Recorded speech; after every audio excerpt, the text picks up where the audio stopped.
This conference will now be recorded. So now I have loaded this store Excel file data. Now, if you wanted to calculate something, okay, if you wanted to calculate a formula, so let us build a chart, and in the chart, I am going to just calculate customer segment wise sales. So if you wanted to calculate the sales for the customer segment wise, you will just write sum of sales as a formula. This is just an expression, basic expression. ఇది ఒక basic expression. మీరు ఇలా ఒక expression రాసి sales అని రాస్తే ఏమవుతుంది అంటే మీకు కస్టమర్ సెగ్మెంట్ వైజ్ గా సేల్స్ వస్తాయి. ఆ కస్టమర్ సెగ్మెంట్ లో ఎన్ని డైమెన్షన్ వాల్యూస్ ఉన్నాయో అన్ని డైమెన్షన్ వాల్యూస్ బేస్ చేసుకొని సేల్స్ స్ప్లిట్ అయ్యి మనకు సేల్స్ అనేది కనబడుతుంది. Now I'm going to take a text object and I'm just going to write sum of sales as a simple expression to see the sales value. So now this particular values and data points. So I've enabled values and data points. This particular total sales value is nothing but the summation of these four values. ఈ four values ని కలిపితే మనకు total sales ఇది అని చెప్పేసి తెలుస్తుంది. Now, if I wanted to calculate only sales which is related to corporate customer segment. Corporate అనే customer segment కి సంబంధించిన సేల్స్ మాత్రమే నేను క్యాలిక్యులేట్ చేయాలి ఈ టెక్స్ట్ ఆబ్జెక్ట్ లో.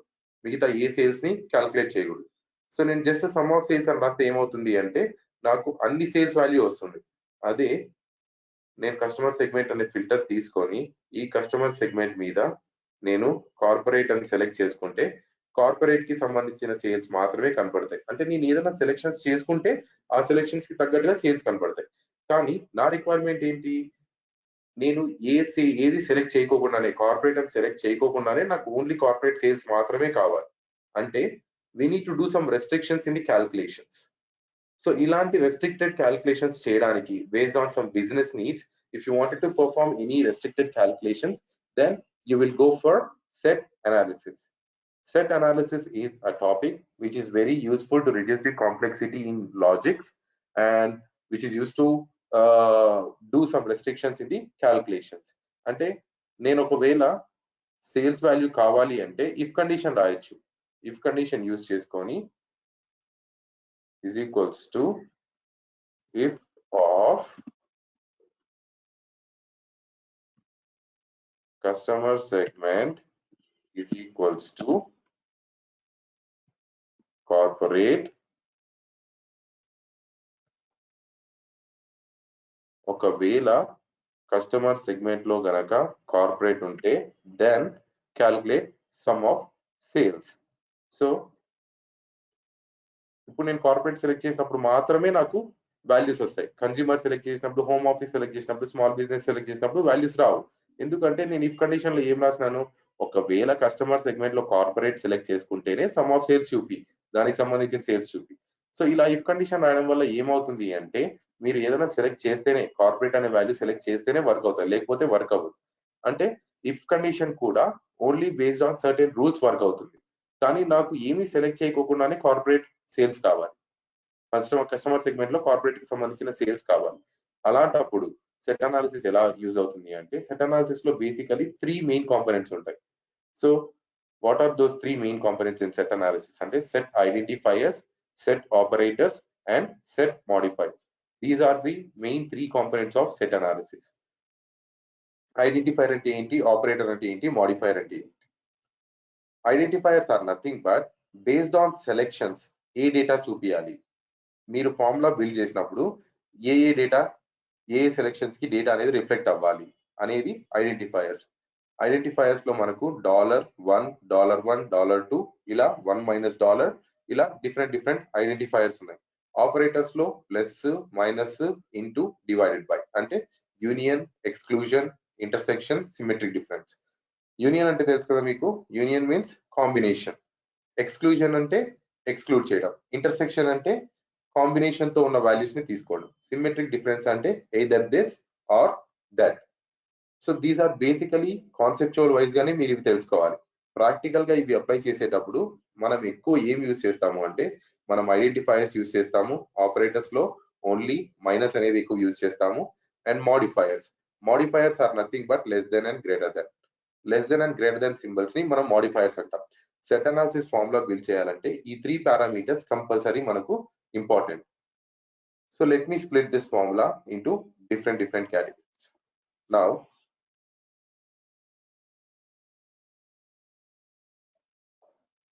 ఇందులో సమ్ ఆఫ్ సేల్స్ అని జస్ట్ సింపుల్ ఎక్స్ప్రెషన్ తీసుకున్నా. సమ్ ఆఫ్ సేల్స్ అని సింపుల్ ఎక్స్ప్రెషన్ తీసుకొని ఫ్లవర్ బ్రేసెస్ లో 1 అని పెడుతున్నా. సో బాగా గమనించండి, సమ్ ఆఫ్ ఫ్లవర్ బేసెస్ లో 1 అని పెడుతున్నా. 1 అంటే ఏంటి? 1 is nothing but identifier. 1 belongs to identifier. Identifier లో 1 రాసినప్పుడు ఏమవుతుంది అంటే ఇట్ రిప్రజెంట్స్ టోటల్ సెలెక్షన్. అంటే టోటల్ సెలెక్షన్ ని రిప్రజెంట్ చేస్తుంది. టోటల్ సెలెక్షన్ ని రిప్రజెంట్ చేస్తుందని మీకు ఎలా అర్థం అవుతుంది అంటే, నేను సమ్ ఆఫ్ 1 తీసేసి జస్ట్ నార్మల్ సేల్స్ కి లెట్ మీ క్రియేట్ ఇయర్స్ ని క్రియేట్ చేస్తే ఈజీగా అర్థమవుతుంది. Year of audit as year, month of audit as month. నేను year and month fields create చేశాను. So now I will take the year and fields, month fields. So year and month filters తీసుకొని ఇప్పుడు basic set analysis రాయకోకుండా just simple sum of sales expression రాసినప్పుడు 2010 select చేస్తే 2010 sales కి తగ్గట్టుగా reflect అవుతుంది. 2011 select చేస్తే 2011 సేల్స్ కి తగ్గట్టుగా రిఫ్లెక్ట్ అవుతుంది. 2012 సెలెక్ట్ చేస్తే 2012 సేల్స్, 13 సెలెక్ట్ చేస్తే 13 sales. That means what ever selections that I make, the chart will respond to that particular selections and it will show the respective sales. నేను ఏవైతే select చేస్తానో selections ని, ఆ సెలెక్షన్స్ కి సంబంధించిన డేటా మాత్రమే నాకు చూపిస్తుంది. అదే నేను ఐడెంటిఫైయర్ ని 1 కి మారుస్తున్నా. So now I'm just writing in sales కి ముందర నేను ఏం చేస్తున్నానంటే 1 రాస్తున్నా. సో 1 రాసినప్పుడు ఏమవుతుంది అంటే, as I already told you, 1 represents total selection. 1 represents total selection అంటే నేను ఇప్పుడు ఏ సెలెక్షన్ చేసినా కూడా నాకు చార్ట్ అనేది రిఫ్లెక్ట్ అవ్వదు. అంటే టోటల్ సెలెక్షన్స్ కి తగ్గట్టుగా సేల్స్ ని అలానే చూపిస్తుంది పర్మనెంట్ గా. మీరు ఏ సెలెక్షన్స్ చేసినా కూడా, ఎందులో ఏ ఫిల్టర్ లో ఏ సెలెక్షన్స్ చేసినా కూడా సేల్స్ వాల్యూ అనేది చేంజ్ అవ్వదు. ఎందుకు చేంజ్ అవ్వదు అంటే, నేను ఐడెంటిఫైయర్ ఏం యూజ్ చేశాను అక్కడ? I have use the identifier as 1 use చేసినప్పుడు ఏమవుతుంది అంటే, ఆ ఫార్ములా, ఆ expression it will not reflect for other selections. మీరు ఏమైనా సెలెక్షన్స్ చేసినప్పుడు రిఫ్లెక్ట్ అవ్వదు. అదే నేను 1 కు బదులు డాలర్ పెట్టాను అనుకోండి, 1 తీసేసి డాలర్ పెట్టాను అనుకోండి. సో డాలర్ పెడితే ఏమవుతుంది అంటే, it will reflect to the current selections. అంటే నేను ఏమైనా సెలెక్షన్స్ చేస్తే ఆ సెలెక్షన్స్ కి తగ్గట్టుగానే సేల్స్ ని చూపిస్తుంది. అంటే బై డిఫాల్ట్ గా నేను డాలర్ ఇంక్లూడ్ చేయకోకుండా జస్ట్ సమ్ ఆఫ్ సేల్స్ అని రాసినా కూడా నాకు అలానే వర్క్ అవుతుంది. అంటే మీరు ముందర ఏం పెట్టకపోతే డిఫాల్ట్ గా డాలర్ ఉన్నట్టు మీనింగ్. అర్థమవుతుందా? Yes, Vishnu. సో మీరు డిఫాల్ట్ గా స్టార్టింగ్ లో ఏం పెట్టకపోతే డాలర్ ఉందని మీనింగ్, అర్థం దానికి. So dollar represents current selection. Dollar represents current selection. Current selection ని రిప్రజెంట్ చేస్తుంది అంటే, మీరు ఏమైనా సెలెక్షన్స్ ని చేస్తే అవి చార్ట్ అనేది మీరు ఆ సెలెక్షన్స్ కి తగ్గట్టుగానే రిఫ్లెక్ట్ అవుతూ వస్తుంది. సో డాలర్ యూజ్ చేస్తే కరెంట్ సెలెక్షన్స్ వర్క్ అవుతుంది. ఏమి యూజ్ చేయకపోతే డిఫాల్ట్ గా డాలర్ ఉంటుంది. మీరు 1 అని స్పెసిఫిక్ గా యూజ్ చేస్తే ఇట్ రిప్రజెంట్స్ టోటల్ సెలెక్షన్. అంటే మీరు ఏమైనా ఫిల్టర్స్ లో సెలెక్షన్స్ యూజ్ చేస్తే ఆ సెలెక్షన్స్ అనేవి ఆ చార్ట్ మీద, ఆ ఫార్ములా మీద వర్క్ అవ్వవు. That is the difference between dollar and 1. మనం ఎక్కువ యూజ్ చేసేది డాలర్ కానీ 1 కానీ. కానీ నేను $1 పెడుతున్నా. అంటే dollar with combination of 1. Dollar with combination of 1 పెడుతున్నాను. ఇప్పుడు చూడండి. సో మొత్తం క్లియర్ చేశాను. సెలెక్షన్స్ ఏం చేయలేదు. ఫార్ములాలో ఏం యూజ్ చేశాను? సమ్ ఆఫ్ $1 సేల్స్ యూజ్ చేశాను. $1 సేల్స్ యూజ్ చేసినప్పుడు ఏమవుతుందంటే, ఫస్ట్ టైం మీరు ఏదైనా సెలెక్షన్ చేసినప్పుడు ఆ సెలెక్షన్ కి రిఫ్లెక్ట్ అవ్వదు. నెక్స్ట్ మీరు ఏదైనా సెలెక్షన్ చేసినప్పుడు సెకండ్ సెలెక్షన్ నుంచి చార్ట్ అనేది రిఫ్లెక్ట్ అవుతుంది. అట్లా థర్డ్ సెలెక్షన్, ఫోర్త్ సెలెక్షన్, మీరు ఏ సెలెక్షన్స్ చేస్తే, ఎన్ని సెలెక్షన్స్ చేస్తే అన్ని సెలెక్షన్స్ కి తగ్గట్టుగా చార్ట్ అనేది రిఫ్లెక్ట్ అవుతుంది. $1 ఇచ్చినప్పుడు ఏమవుతుంది అంటే, ఫస్ట్ సెలెక్షన్ కి మాత్రం చార్ట్ రిఫ్లెక్ట్ అవ్వదు. సెకండ్ సెలెక్షన్ నుంచి చార్ట్ అనేది రిఫ్లెక్ట్ అవ్వడం స్టార్ట్ చేస్తుంది. అదే $2 ఇచ్చారనుకోండి, ఫస్ట్ 2 సెలెక్షన్స్ కి మీకు చేంజెస్ ఏమి రావు. అంటే చూడండి, 2010 ఫస్ట్ టైం సెలెక్ట్ చేశాను, 2012 సెకండ్ టైం సెలెక్ట్ చేశాను, మళ్ళీ 2010 థర్డ్ టైం సెలెక్ట్ చేస్తే థర్డ్ టైం నేను ఏవైతే సెలెక్షన్స్ చేస్తానో అప్పటి నుంచి నాకు చార్ట్ లో రిఫ్లెక్షన్స్ అనేవి జరుగుతుంది డేటా. మరి మీరు క్లియర్ ఆల్ చేసినాక 2 టైమ్స్ బ్యాక్ క్లియర్ చేయాల్సి వస్తుంది. ఫస్ట్ 2 మీరు ఏవైతే సెలెక్షన్స్ చేసింటారో ఆ 2 సెలెక్షన్స్ కి రిఫ్లెక్ట్ అవ్వదు. థర్డ్ సెలెక్షన్ నుంచి మీకు రిఫ్లెక్షన్ అనేది జరుగుతుంది. అర్థమైందా? Yes, sir. Yes. Now I have a scenario.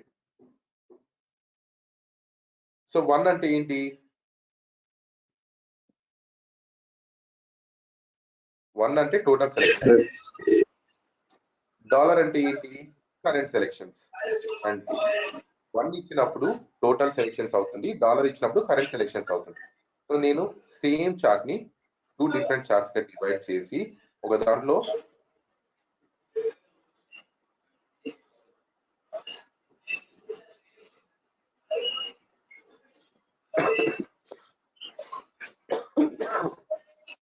దాంట్లో ఏమి ఇవ్వను, అంటే సమ్ ఆఫ్ సేల్స్ అని డైరెక్ట్ గా ఇచ్చేస్తున్నాను, అంటే అది సెలెక్షన్స్ కి తగ్గట్టుగా రిఫ్లెక్ట్ అవుతుంది.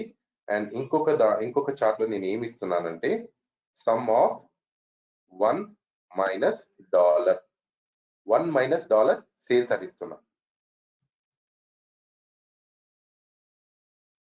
సో 1 మైనస్ డాలర్ అంటే ఏమవుతుంది అంటే 1 అనేది టోటల్ సెలెక్షన్స్, 1 అనేది total selections. For example total selections లో మనకు సేల్స్ వాల్యూ ఎంత ఉంది? 1835215. So let me open a calculator or Excel file so that you can easily understand. So మనకు టోటల్ సెలెక్షన్స్ లో కన్స్యూమర్ కి ఏముంది? 1835215. This is the sales value which we have for total selections. నేను ఇప్పుడు 2010 select చేస్తాను. 2010 select చేస్తే నాకు ఏమవుతుంది అంటే 2010 వాల్యూ ఎంత? 2010 వాల్యూ ఎంత? 401773. So this is my 2010 sales. This is total sales and this is 2010 sales. నేను ఇప్పుడు ఇక్కడ ఏం యూజ్ చేశాను? 1 మైనస్ డాలర్ యూజ్ చేశాను. ఫార్ములాలో 1 మైనస్ డాలర్ అంటే total selections minus current selections. Total selections minus current selections అంటే is equals to total selections minus current selections. ఏమొచ్చింది వాల్యూ? 1433442. మనకి ఇక్కడ 1433441.85. సో 1 మైనస్ డాలర్ యూజ్ చేస్తే ఏమవుతుందంటే టోటల్ సెలెక్షన్స్ లో నుంచి కరెంట్ సెలెక్షన్స్ తీసి మిగతా వాల్యూస్ ని చూపి అని మీనింగ్. అర్థమైందా? Okay.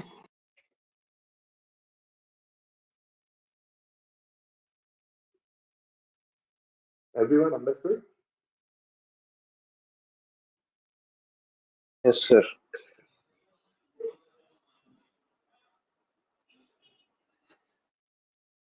Just once repeat here.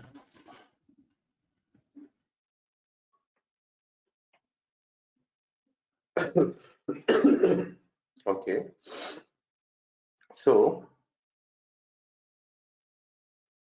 ఇక్కడ నేను టోటల్ సెలెక్షన్స్ తీసుకుంటున్నా. టోటల్ సెలెక్షన్స్ అంటే సమ్ ఆఫ్ సేల్స్ అని డైరెక్ట్ గా మొత్తం సెలెక్షన్స్ ని తీసుకుంటున్నా. ఒక చార్ట్ ఇది. ఇంకో చార్ట్ లో నేను ఏం చేస్తున్నా? సమ్ ఆఫ్ 1 టోటల్ సెలెక్షన్స్ తీసుకుంటున్నా. డాలర్ అంటే కరెంట్ సెలెక్షన్స్. బై డిఫాల్ట్ గా మీరు ఏం పెట్టకపోతే అక్కడ మనకి డాలర్ ఉన్నట్టు అర్థం. So now this belongs to total sales. ఇక్కడ నేను 1 యూజ్ చేశాను, ఇక్కడ నేను డాలర్ యూజ్ చేశాను. అండ్ ఇక్కడ ఏం యూజ్ చేశాను? 1 మైనస్ డాలర్ యూజ్ చేశాను. సో ఇది నేను ఇప్పుడు 2010 సెలెక్ట్ చేసుకుంటే ఈ చార్ట్ నాకు డాలర్ యూజ్ చేశాను కాబట్టి బై డిఫాల్ట్ ఏం పెట్టకపోతే డాలర్ ఉన్నట్టు కాబట్టి సెలెక్షన్స్ కి తగ్గట్టుగా నాకు చార్ట్ అనేది రిఫ్లెక్ట్ అవుతుంది. నేను ఇక్కడ ఏం యూజ్ చేశాను? 1 యూజ్ చేశాను. ఐడెంటిఫైర్ 1 యూజ్ చేసినప్పుడు ఏమవుతుంది? టోటల్ సెలెక్షన్స్ మీరు ఎన్ని సెలెక్షన్స్ చేసినా కూడా ఆ సెలెక్షన్స్ ఈ క్యాలిక్యులేషన్స్ మీద వర్క్ అవ్వవు, టోటల్ సెలెక్షన్స్ చూపిస్తాయి. So this is the total value for consumer and this is the current selection value of 2010. Okay, 2010 లో కన్స్యూమర్ కి ఇన్ని వాల్యూస్ ఉన్నాయి, టోటల్ గా అయితే కన్స్యూమర్ కి ఇన్ని వాల్యూస్ ఉన్నాయి. $1 యూస్ చేసినప్పుడు ఫార్ములాలో ఏమవుతుంది అంటే టోటల్ సెలెక్షన్స్ నుంచి, అంటే 1 అంటే టోటల్ సెలెక్షన్స్ నుంచి కరెంట్ సెలెక్షన్స్ ని తీసేయి. అంటే ఈ 1835215 ఏదైతే ఉందో అందులో నుంచి కరెంట్ సెలెక్షన్స్ ని మైనస్ చేసి మిగతా వాల్యూస్ ని చూపి అని meaning. That is the calculation I have done over here for your reference. Identifiers ఎలా యూజ్ చేయాలో చెప్తున్నాను. 1 అంటే ఏమవుతుంది, డాలర్ అంటే ఏమవుతుంది, $1 అంటే ఏమవుతుంది, $1 అంటే ఏమవుతుంది అంటే కరెంట్ సెలెక్షన్స్ కి టోటల్ సెలెక్షన్స్ కి కరెంట్ సెలెక్షన్స్ ని యాడ్ చేయని వస్తుంది. సో నేను ఇక్కడ మైనస్ ప్లస్ యూజ్ చేస్తున్నా, అంటే ఆపరేటర్స్ కూడా యూజ్ చేస్తున్నా. $1 సేల్స్ అంటే ఏమవుతుంది అంటే టోటల్ సెలెక్షన్స్ కి ఈ 18352 ఏదైతే ఉందో దానికి కరెంట్ సెలెక్షన్స్ ని కూడా యాడ్ చేయి అని మీనింగ్. ఓకే, నేను అదే $1 యూజ్ చేశాను అనుకోండి. If I make any selections, so ఇక్కడ $1 అంటే ఏమవుతుంది అంటే out of that particular total sales నాకు what is this currently sales that is being occupied for the current selections కి సంబంధించిన సేల్స్ ఎంత వస్తున్నాయి అనేది నాకు సిమెట్రిక్ డిఫరెన్స్ లో కనబడుతుంది. So it is totally basically nothing but union అంటే return set of records that belongs to unions of sets. So $1 అంటే returns total sales except for current selections. అంటే కరెంట్ సెలెక్షన్స్ ఏవైతే ఉన్నాయో వాటిని టోటల్ సేల్స్ నుంచి minus చేసి మిగతా sales ని చూపిస్తుంది. అర్థమైందా? Okay. Now I'm going to create some book mark అంటే ఏమవుతుంది, book marks, add book mark. Okay, so ఈ సెలెక్షన్స్ అన్ని బుక్ మార్క్ అయిపోతాయి అన్నమాట. ఈ సెలెక్షన్స్ అన్ని బుక్ మార్క్ అయిపోతాయి. When ever I go to book mark and select this book mark, ఆ సెలెక్షన్స్ తో నాకు డేటా అనేది వస్తుంది. సో ఈ సెలెక్షన్స్ కరెంట్ సెలెక్షన్స్ ఏవైతే చేశానో ఈ సెలెక్షన్స్ ని బేస్ చేసుకొని డేటా ఎక్స్క్లూడ్ చేయాలి, ఇంక్లూడ్ చేయాలి కరెంట్ సెలెక్షన్స్ లో అనుకుంటే యూ కెన్ డూ దట్. అంటే ఇక్కడ $book mark sales, $book mark sales అంటే ఏమవుతుంది అంటే ఈ డాలర్ లో returns the sales of record which is not common to current selections and book mark. Current selections కి బుక్ మార్క్ కి కామన్ గా లేకోకుండా ఏ సెలెక్షన్స్ అయితే ఉంటాయో ఆ సెలెక్షన్స్ మాత్రమే రిఫ్లెక్ట్ అవుతాయి. అంటే for example book mark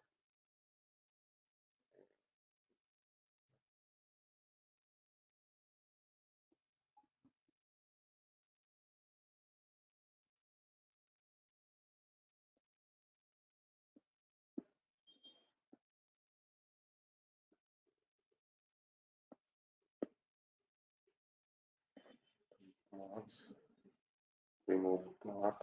Okay, now I'm going to make some selections and I'm going to create a bookmark, add bookmark, and I'm going to give Vishnu.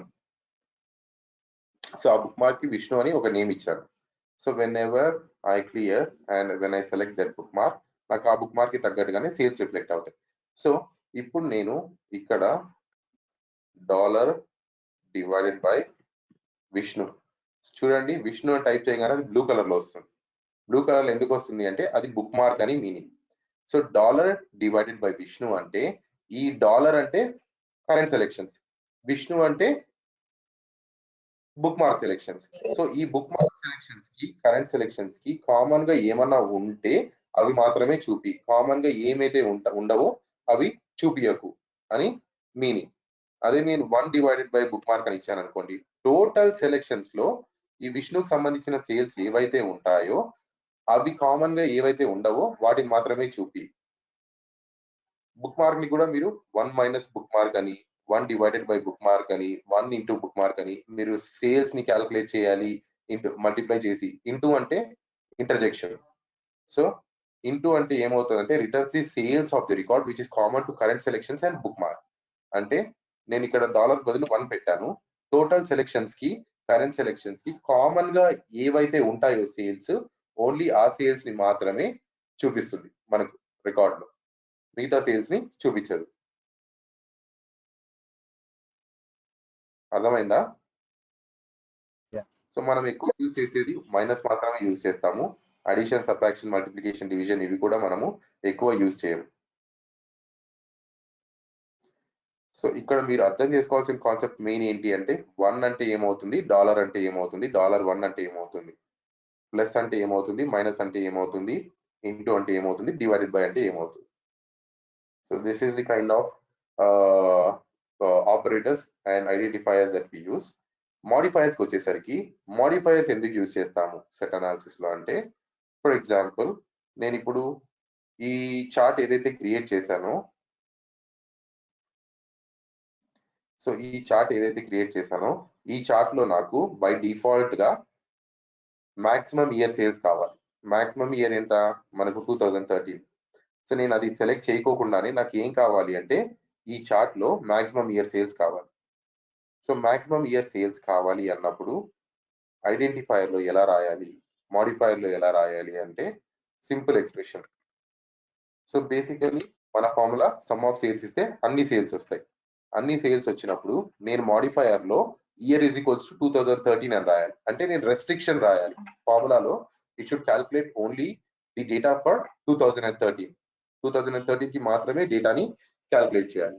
So అప్పుడు ఏం చేయాలి అంటే open and close flower bracket, flower brackets ని open and close చేయండి. దాని లోపల angular braces ని open and close చేయండి. ఈ మోడిఫైయర్స్ ఏవైతే ఉన్నాయో ఇందులో మీరు మీ కండిషన్ రాసుకోవాలి.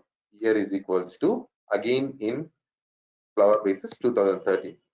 దీని మీనింగ్ ఏంటి అంటే calculate sales only for year 2013. మళ్ళీ కావాలంటే మళ్ళీ రాసి చూపిస్తాను. సో మీరు జస్ట్ సమ్ ఆఫ్ సేల్స్ అనిస్తే ఏమవుతుంది, మనకి మొత్తం సేల్స్ వాల్యూ వస్తుంది. అదే నేను ఓన్లీ 2013 సేల్స్ క్యాలిక్యులేట్ చేయాలి అంటే ఆ సేల్స్ ఫ్యాక్ట్ ఏదైతే ఉందో దానికి ముందర open and close flower braces and inside which open and close angular braces. Angular braces are nothing but modifiers. Modifiers లోపల మీరు మీ కండిషన్ ఇంక్లూడ్ చేయాలి. ఏం condition? Year is equals to 2013 అనే కండిషన్ ఇంక్లూడ్ చేయాలి. ఇలా చేసినప్పుడు ఏమవుతుంది అంటే మనకు ఓన్లీ 2013 కి సంబంధించిన సేల్స్ మాత్రమే క్యాలిక్యులేట్ అవుతాయి. సో వెన్ ఐ అప్లై, చూడండి నేను ఏం సెలెక్ట్ చేయలేదు. బై డిఫాల్ట్ నాకు ఇక్కడ 2013 సేల్స్ చూపిస్తుంది. కావాలంటే చూడండి 2013 సెలెక్ట్ చేస్తే ఇక్కడ 2013 సేల్స్ ఎలా అయితే రిఫ్లెక్ట్ అవుతున్నాయో బై డిఫాల్ట్ నాకు ఈ చార్ట్ లో 2013 సేల్స్ రిఫ్లెక్ట్ అవుతున్నాయి. అర్థమైందా?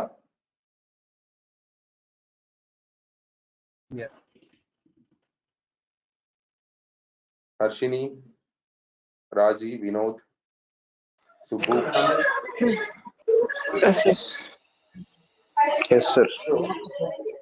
ఇది నేను ఇయర్ మీదే కాదు. ఫర్ ఎగ్జాంపుల్ నేను customer segment is equals to corporate అంటే ఇది నంబర్ కాబట్టి సింగిల్ కోట్స్ లో రాయలేదు. నంబర్ కాకుండా మీరు ఏదైనా స్ట్రింగ్ వాల్యూ ఇవ్వాలనుకోండి సింగిల్ కోట్స్ లోనే ఇవ్వాలి. కార్పొరేట్ అని ఇస్తున్నా.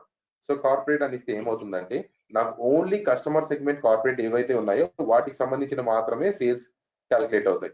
ఇంకా ఏవి క్యాలిక్యులేట్ అవ్వవు. చూడండి ఓన్లీ కార్పొరేట్ కి సంబంధించిన సేల్స్ మాత్రమే నాకు క్యాలిక్యులేట్ అవుతాయి, ఇంకేవి క్యాలిక్యులేట్ అవ్వవు.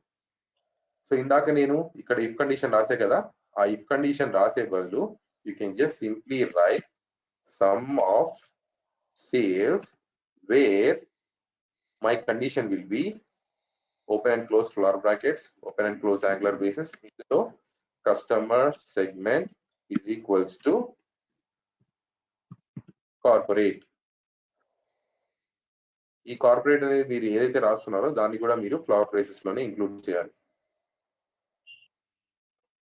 ఓకే, సో ఇలా ఇచ్చినప్పుడు ఏమవుతుంది, నాకు ఓన్లీ కార్పొరేట్ కి సంబంధించిన సేల్స్ డైరెక్ట్ గా కనపడుతున్నాయి సెలెక్షన్స్ చేయకోకుండానే. అంటే set analysis is nothing but it is the way to write an expression based on the business condition.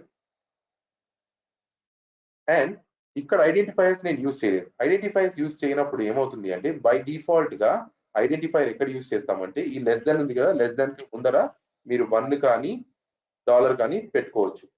By default గా ఏం పెట్టకపోతే డాలర్ ఉన్నట్టు అర్థం.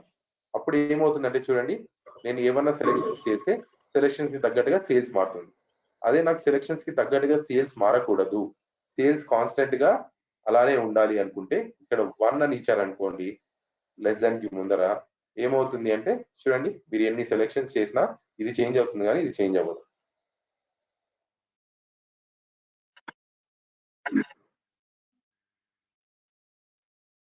అర్థమైందా? Yes, sir. Yes, sir. So ఇప్పుడు నేను ఇయర్ ఈజ్ ఈక్వల్స్ టు 2013 అని చెప్తే 1 లెస్ దాన్ ఇయర్. ఈ ఫీల్డ్ మీరు ఎలా అయితే రాస్తున్నారో డేటాలో ఎలా ఉంటే అలానే రాయాలి. గుర్తుపెట్టుకోండి.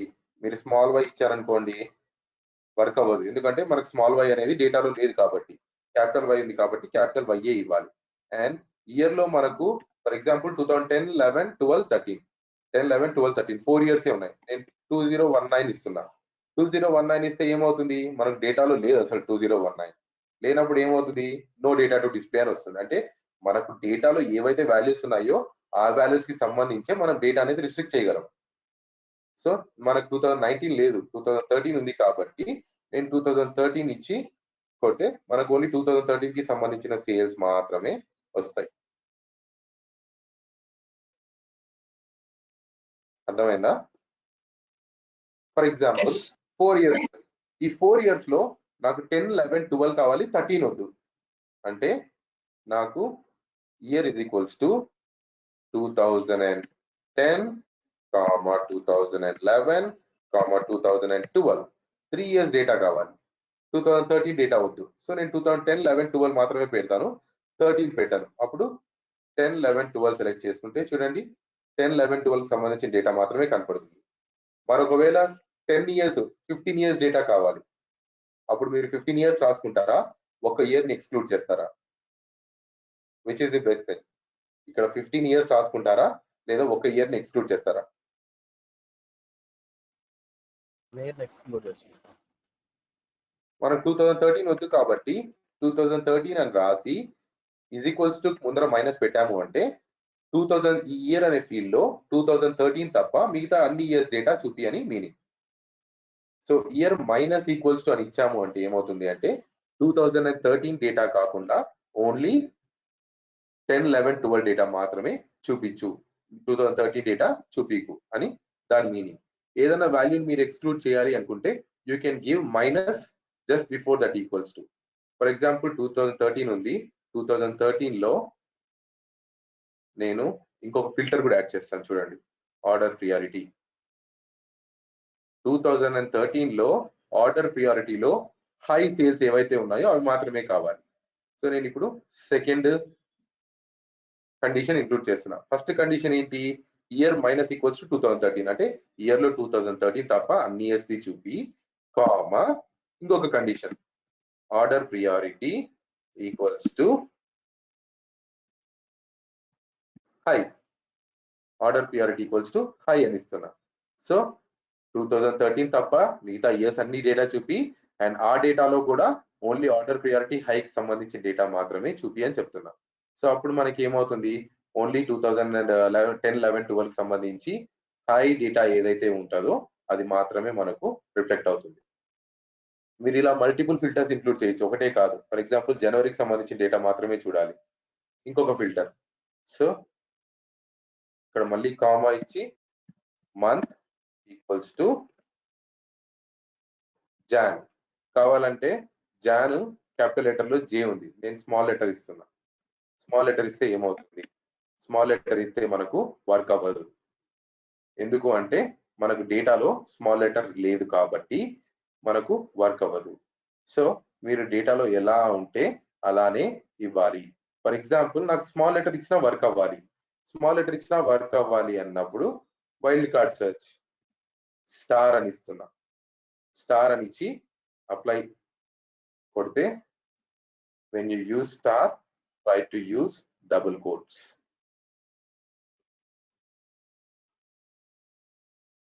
కొడితే మనకు అప్పుడు జనవరికి సంబంధించిన డేటా మాత్రమే వస్తుంది. చూడండి, మీకు క్యాపిటల్ జే ఉందో స్మాల్ జే ఉందో తెలియదు, ఆర్డర్ ప్రియారిటీలో హై హెచ్ క్యాపిటల్ ఉందో లేదో తెలియదు. అలాంటప్పుడు మీరు వైల్డ్ కార్డ్ సెర్చ్ కూడా యూజ్ చేయొచ్చు. వైల్డ్ కార్డ్ సెర్చ్ యూజ్ చేసినప్పుడు you need to use double quotes.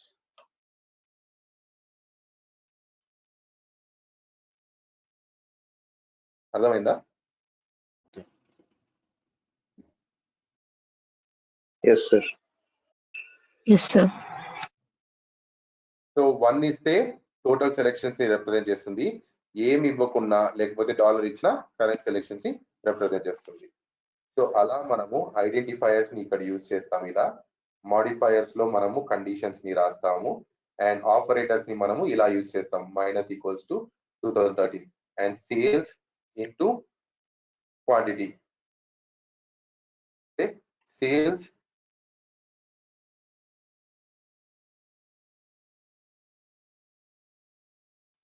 Quantity. Sales into quantity అంటే ఏమవుతుంది అంటే ఆ సేల్స్ ఏవైతే ఉన్నాయో మనకు ఆ సేల్స్ ఇంటూ క్వాంటిటీ మల్టిప్లై చేసి రిజల్ట్ చూపి మనకి అని. సో మనం ఆపరేటర్స్ ని ఇలా కూడా యూజ్ చేసుకోవచ్చు. Sales minus quantity, sales into quantity, sales divided by quantity, ఎలా కావాలంటే అలా మీరు సెట్ అనాలిసిస్ లో ఫార్ములాస్ ని ఇంక్లూడ్ చేసుకొని రాసుకోవచ్చు.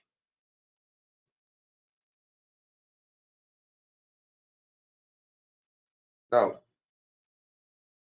నేను ఎవ్రీ టైము ఇంకొక సినారియో, ఎవ్రీ టైం ఏం చేయాలి అంటే మనకు మాక్సిమం ఇయర్ ఎంత? 2013. సో మనకు ఈ కరెంట్ ఇయర్ 2013 అనుకుందాం. మన కరెంట్ ఇయర్ మన డేటాలో 2013 వరకే ఉంది కాబట్టి 2013 మన కరెంట్ ఇయర్ అనుకుందాం. సో మ్యాక్స్ ఆఫ్ ఇయర్ చేస్తే ఏమొస్తుంది? So when I use in the text object is equals to max of year 2013 వస్తుంది. సో నేను ఎవ్రీ టైము ఈ చార్ట్ లో ఏం చేయాలి అంటే మ్యాక్స్ ఇయర్ సేల్స్ మాత్రమే చూపించాలి. అంటే మాక్సిమం ఇయర్ కి సంబంధించిన సేల్స్ మాత్రమే ఎప్పుడు చూపించాలి. మాక్సిమం ఇయర్ మనకు 2013 అని తెలుసు కాబట్టి మీరు డైరెక్ట్ గా వచ్చి 2013 అన్నారు, బాగుంది. ఇయర్ ఈజ్ ఈక్వల్స్ టు 2013 అన్నారు. 2013 సేల్స్ మనకు మాక్సిమం ఇయర్ సేల్స్ ఎప్పుడు కనపడతాయి.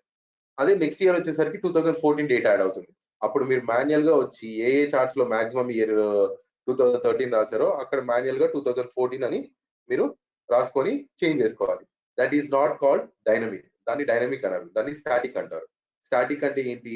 మీరు స్టాటిక్ వాల్యూ ఒక ఫిక్స్డ్ వాల్యూ ఇచ్చి ఫిక్స్డ్ వాల్యూతో ఫార్ములా రాస్తున్నారు.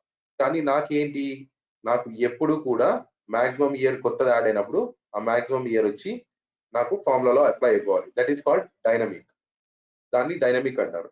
సో అలా మాక్సిమం ఇయర్ కావాలి అనుకుంటే then what you need to do is year equals to dollar of is equals to max of year. అంటే నేను ఏం చేస్తున్నానంటే year equals to dollar of max of year, dollar of is equals to max of year అని ఒక formula apply చేస్తున్నా. So ఈ dollar of max of year, dollar sign expansion ఎందుకు use చేస్తున్నాను అంటే this is called dollar sign expansion.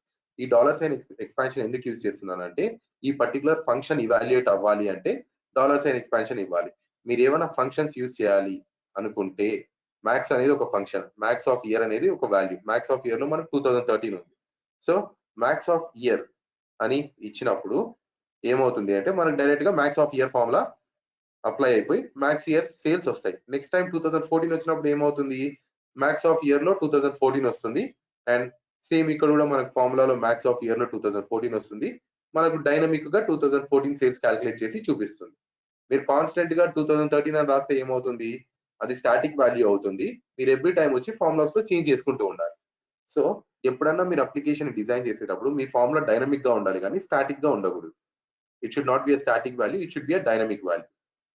So మీరు ఏదైనా ఫార్ములాని ఇంక్లూడ్ చేయాలి అనుకుంటే max of year is equals to max of year include చేయాలంటే దాన్ని సింగిల్ కోట్స్ లో dollar of is equals to max of year అని ఇవ్వాలి.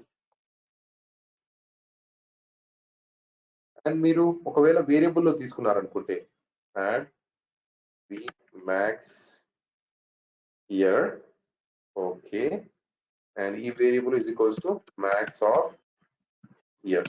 సో మీరు మ్యాక్స్ ఆఫ్ ఇయర్ ని వేరియబుల్ లో తీసుకున్నారు, ఆ variable name we max year. మీరు ఇప్పుడు వేరియబుల్ ని యూజ్ చేయాలి. మీరు వేరియబుల్ ఫార్ములా కాకుండా డైరెక్ట్ గా మీరు వేరియబుల్ ని యూజ్ చేయాలి అనుకుంటున్నారు. సో అప్పుడు dollar of we max year.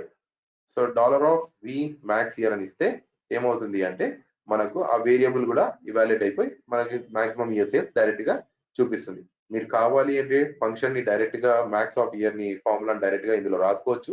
లేదంటే మ్యాక్స్ ఆఫ్ ఇయర్ ని ఒక వేరియబుల్ లో తీసుకొని ఆ వేరియబుల్ వాల్యూని మీరు ఇందులో ఫుల్ కూడా చేసుకోవచ్చు.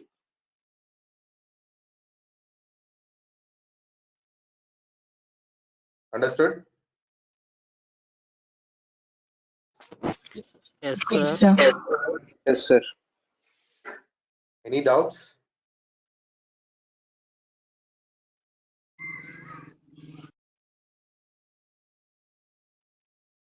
No. కష్టంగా ఉందా, అర్థమవుతుందా, ఈజీగా ఉందా? సో దాన్ని బట్టి నెక్స్ట్ టాపిక్ ఏంటి అనేది డిసైడ్ చేస్తాం.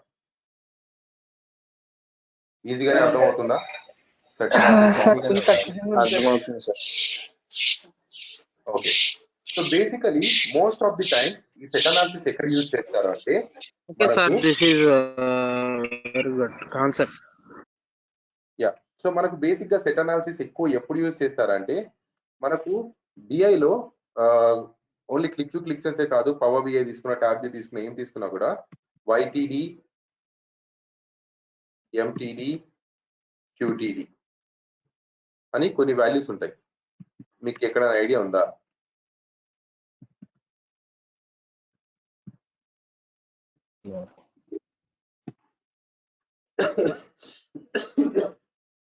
YTD అంటే ఇయర్ టు డేట్, MTD అంటే మంత్ టు డేట్, QTD అంటే క్వార్టర్ టు date. PYTD అంటే previous year to date, PMTD అంటే previous month to date, PQTD అంటే ప్రీవియస్ క్వార్టర్ టు డేట్. తెలుసా ఈ వాల్యూస్ అంటే ఏంటో?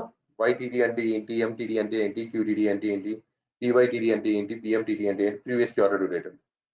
సో YTD అంటే ఫర్ ఎగ్జాంపుల్ మీకు సేల్స్ వాల్యూ ఉందనుకుందాం. సో సేల్స్ వాల్యూని YTD క్యాలిక్యులేషన్ చేయాలంటే YTD is nothing but year to date. Year to date అంటే స్టార్టింగ్ ఆఫ్ దిస్ ఇయర్ అంటే 1/1/2021 టు కరెంట్ డేట్. అంటే ఇయర్ టు డేట్ అంటే YTD అంటే year starting of this year to current date. ఈ dates మధ్యలో ఎన్ని sales ఉన్నాయి. Month to date అంటే కరెంట్ మంత్, సేమ్ వాల్యూస్ వస్తాయి. ఒకవేళ మీరు ఫిబ్రవరిలో ఉన్నారనుకోండి 1/2/2021 to current date in February.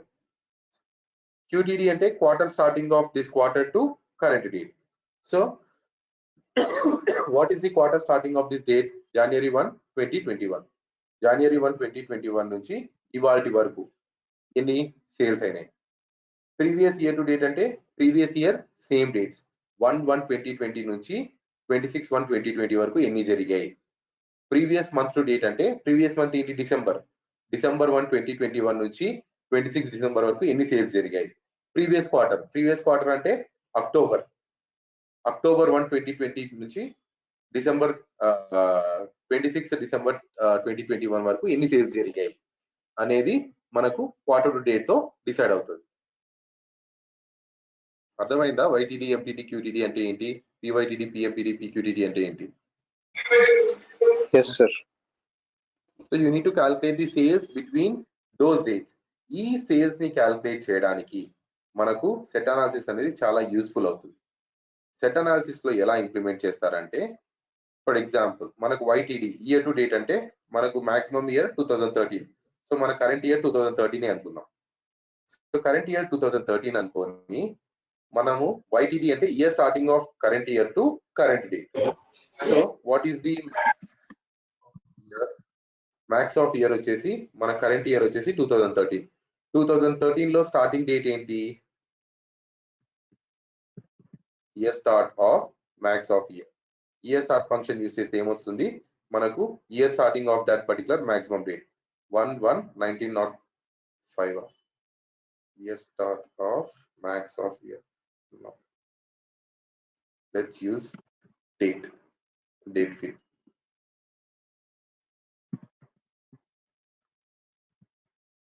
Order date field మీద మనకు 1/1/2013 అనేది మనకున్న year starting of maximum date. So order date filter తీసుకుంటే order date లో what is the maximum date that we have? The maximum date that we have is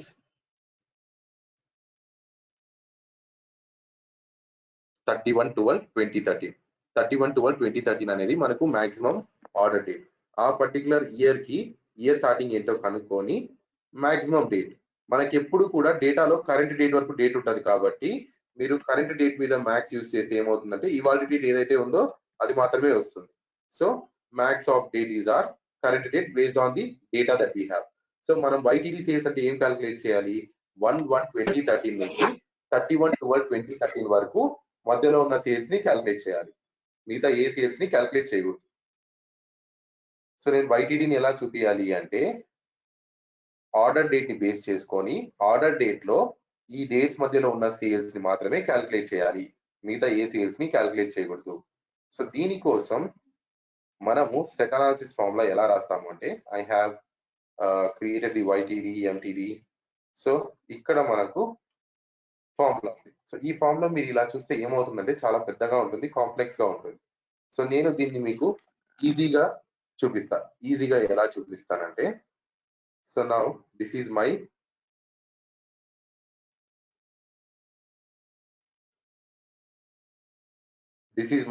YTD starting date, this is my YTD ending date. So ఇది నా YTD starting date, ఇది నా YTD ending date. So నేను ఇందులో రాసిన formulas మీకు important. ఇవి అర్థమవుతేనే మీకు అర్థమవుతుంది. ఈ ఫార్ములాస్ అర్థమయ్యాయా? Yes. సో నా Yes. టెక్స్ట్ ఆబ్జెక్ట్ లో నేను ఏం చేస్తానంటే బాగా చూడండి, is equals to sum of sales.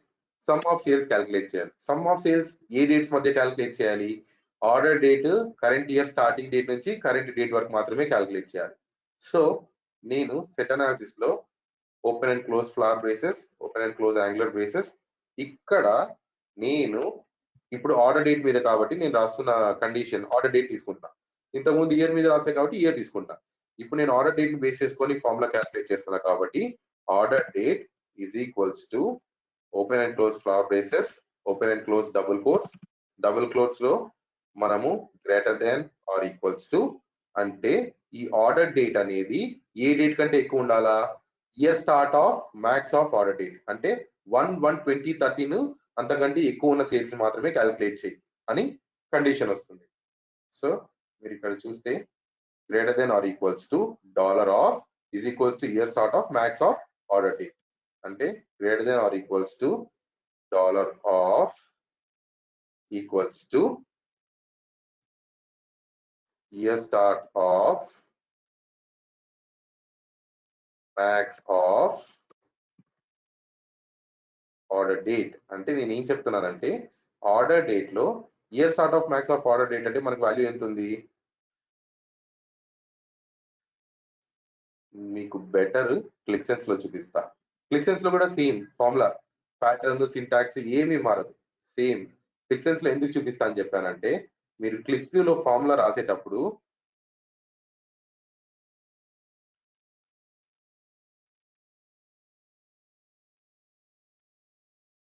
equals to sum of sales where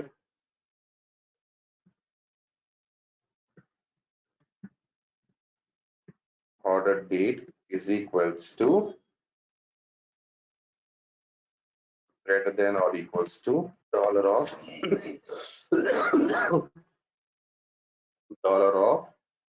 is equals to year start of max of order date. అంటే ఏమవుతుంది అంటే సమ్ ఆఫ్ సేల్స్ క్యాలిక్యులేట్ చేయి. దేని సేల్స్ క్యాలిక్యులేట్ చేయాలంటే ఏ సేల్స్ కి అయితే order date year start of max of order date అంటే 1/1/2013 కంటే డేట్ ఏదైతే ఎక్కువ ఉంటుందో ఓన్లీ ఆ డేట్స్ కి మాత్రమే సేల్స్ క్యాలిక్యులేట్ చేయని దీని మీనింగ్. మీకు ఇక్కడ కింద ఫార్ములాలో ఏం కనిపించట్లేదు ఇవాల్యుయేట్ చేసుకోవడానికి. అదే మీరు క్లిక్సెన్స్ కి వెళ్ళారనుకోండి, క్లిక్సెన్స్ లో మీరు ఫార్ములా సెట్ అనాలిసిస్ రాస్తే ఏం జరుగుతుందంటే select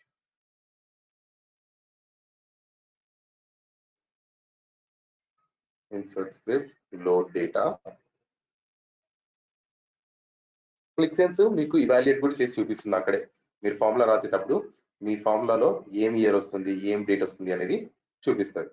so I'm going to sheets and I'm going to create a KPI box. చెప్పాను కదా, ఏమైనా క్యాలిక్యులేషన్స్ చేసుకోవాలి అనుకుంటే you can use KPI box. ఈ KPI బాక్స్ తీసుకొని ఇప్పుడు నేను క్యాలిక్యులేషన్ రాయాలి ఇయర్ టు డేట్ కి. సో నేనేం చేస్తానంటే is equals to sum of sales అనేది మనకి మొత్తం సేల్స్ వస్తాయి. కానీ నా కండిషన్ ఏంటి, నా condition only order date equals to in flower braces in double quotes greater than or equals to $of is equals to year start of max of order date. చూడండి కింద ఏం జరిగింది ఇక్కడ మనకి formula. So order date greater than or equals to 1/1/2013 ఉన్న sales మాత్రమే కావాలి, మిగతా ఏ సేల్స్ వద్దు. అర్థమైందా? మీకు కింద ఫార్ములా డైరెక్ట్ గా ఇవాల్యుయేట్ అయ్యి మీకు కింద వాల్యూ కూడా చూపిస్తా, అంటే మీకు కన్ఫర్మేషన్ వస్తుంది. ఓకే మనం రాస్తున్న ఎక్స్ప్రెషన్ కరెక్టే. అంటే order date greater than or equals to 1/1/2013 అంటే 1/1/2013 కంటే ఎక్కువ ఏ డేట్స్ అయితే ఉంటాయో ఆ డేట్స్ కి మాత్రమే ఫార్ములాస్ క్యాలిక్యులేట్ చేయి, ఆ డేట్ కి మాత్రమే సేల్స్ క్యాలిక్యులేట్ చేయి అని మీనింగ్. అర్థమైందా?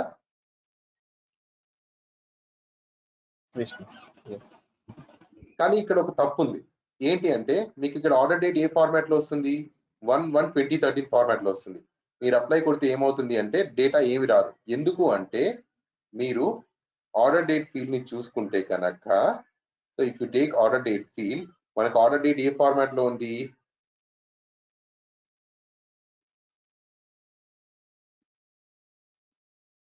Order date is in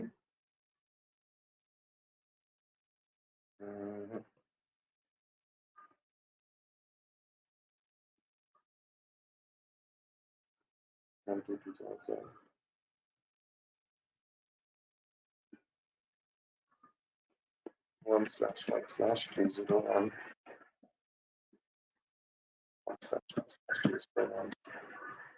so మీకు ఫ్రంట్ ఎండ్ లో కనపడడం మాత్రం 1/1/2013 అనే ఫార్మాట్ లో ఉంది. కానీ మనకు బ్యాక్ ఎండ్ లో డేటా ఎలా ఉంటుందంటే DDMMYY అంటే 01/01/2013 అనే ఫార్మాట్ లో ఉంటుంది. సో మీరు సెట్ అనాలిసిస్ లో ఇంక్లూడ్ చేసేటప్పుడు మనకు డేటాలో బ్యాక్ ఎండ్ లో ఏ ఫార్మాట్ లో అయితే ఉంటుందో డేట్, ఆ ఫార్మాట్ లోనే మీరు ఇక్కడ కూడా ఫార్ములాను మెన్షన్ చేసుకోవాలి. అంటే దీని అంతటి మీద నేను డేట్ ఫంక్షన్ యూజ్ చేసి కామా DD/MM/YY. సో నేను ఏం చేస్తున్నానంటే ఇక్కడ వచ్చే డేట్ ని, ఇక్కడ year start of max of order date లో వచ్చే డేట్ ని డేట్ ఫంక్షన్ యూజ్ చేసి DDMMYY ఫార్మాట్ లో తెచ్చుకుంటాను. తెచ్చుకోగానే కింద ఏమైంది 01/01/2013. Okay, so greater than or equals to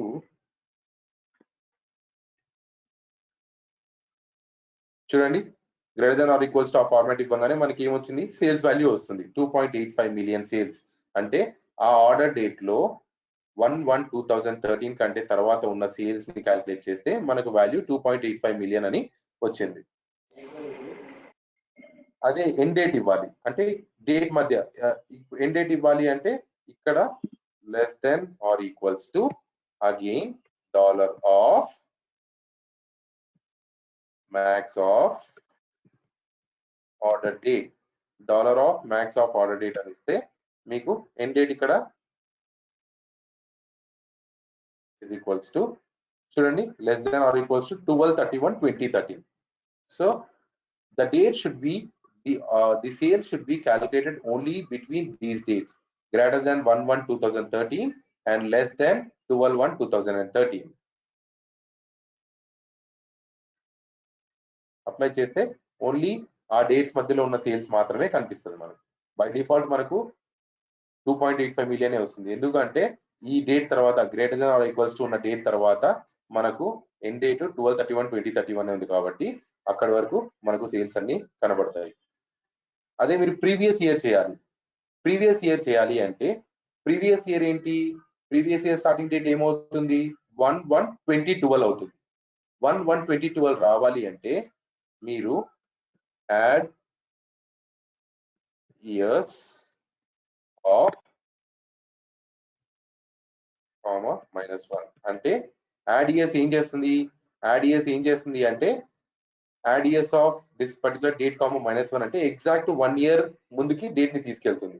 so 1 year ముందుకి డేట్ ని తీసుకెళ్ళినప్పుడు ఇక్కడ చూడండి మీకు 1/1/2012 వస్తుంది. ఇక్కడ కింద కనపడట్లేదు, స్క్రోల్ బార్ వచ్చింది చూడండి. సో నేను ఏం చేస్తున్నాను ఇక్కడ యాడ్ ఇయర్స్ యూస్ చేస్తున్నా. యాడ్ ఇయర్స్ యూస్ చేసి ఈ డేట్ మీద -1 ఇస్తే ఏమవుతుంది అంటే 1/1/2012 to max of order date ఉంది కదా, ఈ మ్యాక్స్ ఆఫ్ ఆర్డర్ డేట్ కి కూడా add years of max of order date -1 చేస్తే ఏమవుతుంది 12/31/2012 అంటే 1/1/2012 నుంచి 12/31/2012 మధ్యలో ఉన్న సేల్స్ మాత్రమే క్యాల్కులేట్ చేయి అని దాని మీనింగ్. సో మీరు ఇక్కడ డైరెక్ట్ గా ఇది రాసుకుంటే ఏమవుతుంది అంటే మీకు ప్రాబ్లం అవుతుంది, మీకు అర్థం అవ్వదు. సో మీకు అర్థం కానప్పుడు మీరు ఏం చేయొచ్చు అంటే ఫస్ట్ ఆఫ్ ఆల్ ఒక టెక్స్ట్ ఆబ్జెక్ట్ తీసుకొని లేదంటే ఒక కేపీఐ బాక్స్ తీసుకొని అందులో ఇవాల్యుయేట్ చేసుకోండి. సో నాకు ప్రీవియస్ ఇయర్ డేట్ కావాలి.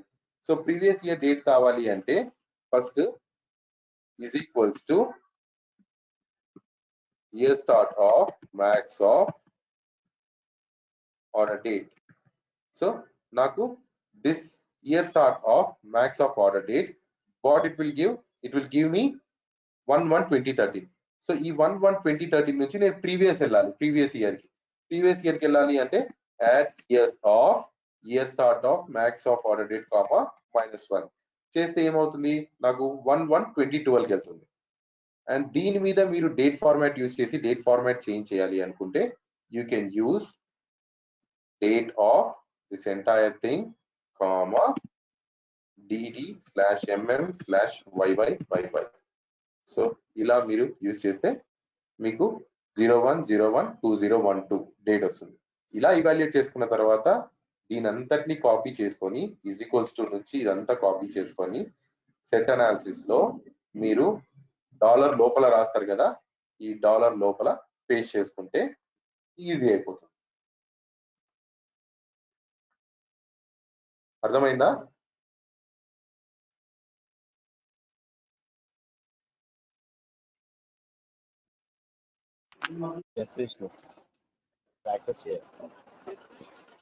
So you need to practice very well. అందుకే నేను చెప్పాను ఫంక్షన్స్ బాగా తెలుసుకోండి. ఫంక్షన్స్ బాగా తెలుసుకుంటేనే మీకు ఫ్యూచర్ లో యూజ్ అవుతుంది, లేకపోతే యూజ్ అవ్వదు. నేను ఇప్పుడు ఇక్కడ రాసిందంతా ఫంక్షన్సే కదా, date function, add years function, year start function, max function, అన్ని ఫంక్షన్సే. సో మీరు ఫంక్షన్స్ బాగా తెలుసుకుంటేనే యూ కెన్ యూజ్ దెమ్. మీకు కావాలి అంటే ఈ నోట్ ప్యాడ్ ఫైల్ పంపిస్తాను. దీంట్లో మీకు వైటీడీ, ఎంటీడీ, యూటీడీ, సెట్ అనాలిసిస్ కి సంబంధించి అన్ని ఫార్ములాస్ దీంట్లో మాక్సిమం ఇంక్లూడ్ చేశాను. Okay,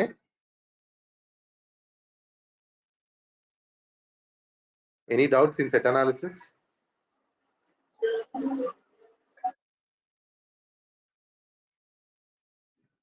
okay, so let's move forward with section access. Section access అనేది చాలా సింపుల్ గా ఉంటుంది.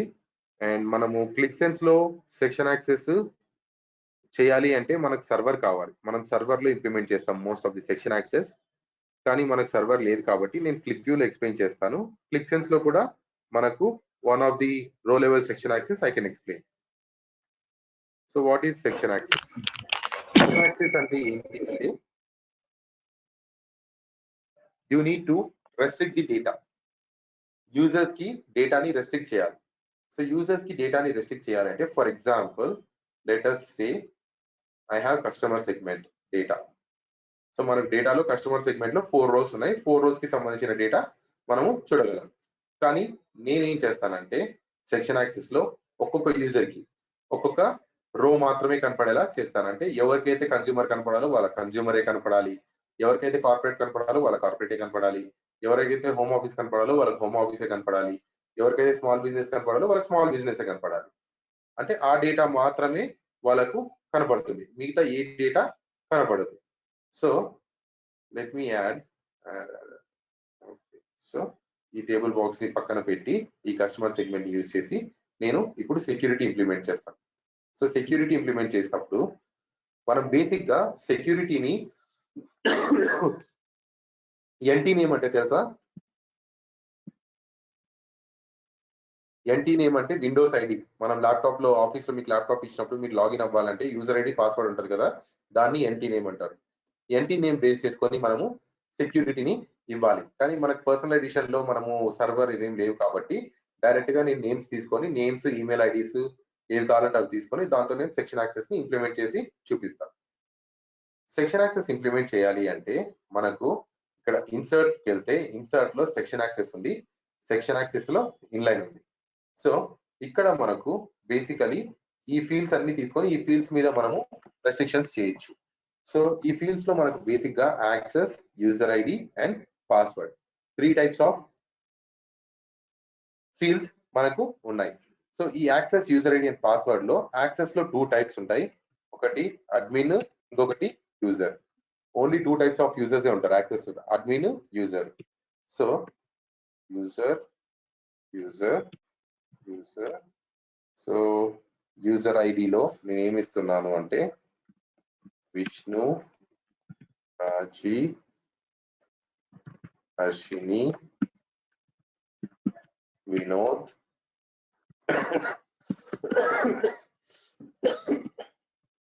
గౌతమ్.